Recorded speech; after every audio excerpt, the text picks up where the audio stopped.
പറഞ്ഞു. ഇപ്പോൾ വളരെ ഖേദമെന്ന് പറയട്ടെ, ചിലർ അഹ്ലുൽ അബാഇനെ കൊണ്ട് തവസ്സുലാക്കുന്നത് ഷിയാക്കളുടെ സ്വഭാവമായി പറയുന്നത് കേൾക്കുമ്പോൾ വേദനാകാറുണ്ട്. എവിടെ സിദ്ദീഖ് തങ്ങൾ, ഉമർ തങ്ങൾ എവിടെ, ഉസ്മാൻ തങ്ങൾ എവിടെ? ഇവരൊഴിവാക്കിക്കൊണ്ട് മറ്റൊരു അഞ്ചാളെ മാത്രം പറയുന്നത് ഷിയാക്കളെ സ്വഭാവമാണ്. സുബ്ഹാനല്ലാഹ്.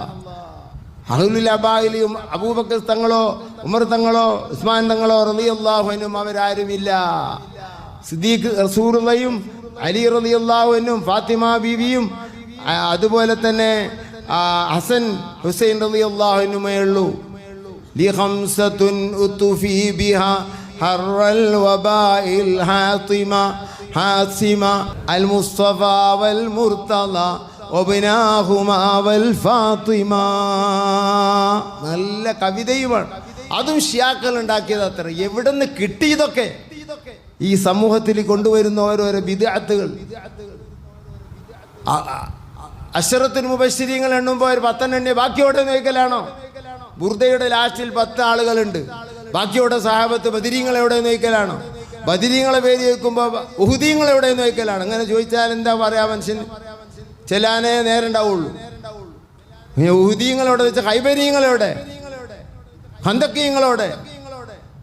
എന്ത് വർത്താനാണ് ഇതൊക്കെ? സുബ്ഹാനല്ലാഹ്. അഹ്ലുൽ കിസാഇന്റെ നേർച്ച ഭയങ്കര ഫലാണ്. ഇങ്ങനെ ഈ പൈസ എടുത്തിട്ട് ആ ആളെ തലയിൽ വെച്ചിട്ട് ഈ രോഗം മാറണം, ഇൻഷാ അല്ലാഹ് മാറിയിട്ട് ഇത് ഇങ്ങനെ കൊടുക്കേണ്ട ആൾക്കാരാണോ അതിൽ കൊണ്ടേ കൊടുക്കുക. ഇതാണ് ഉസ്താദ് പറഞ്ഞത്, അഹ്ലുൽ അബാഇനെ നേർച്ചയാക്കുക എന്ന് പറഞ്ഞു. അഹ്ലുൽ അബാഇനെ അവർ നേർച്ചയാക്കി. നേരം വെളുക്കുമ്പോൾ ഒരിറ്റ് വെള്ളമില്ലാത്ത കിണറിൽ അതിൻ്റെ അരികിൽ ചെന്ന് നോക്കുമ്പോൾ ആ കിണറിൽ നല്ല പോലെ വെള്ളമെത്തിയിരിക്കുന്നു.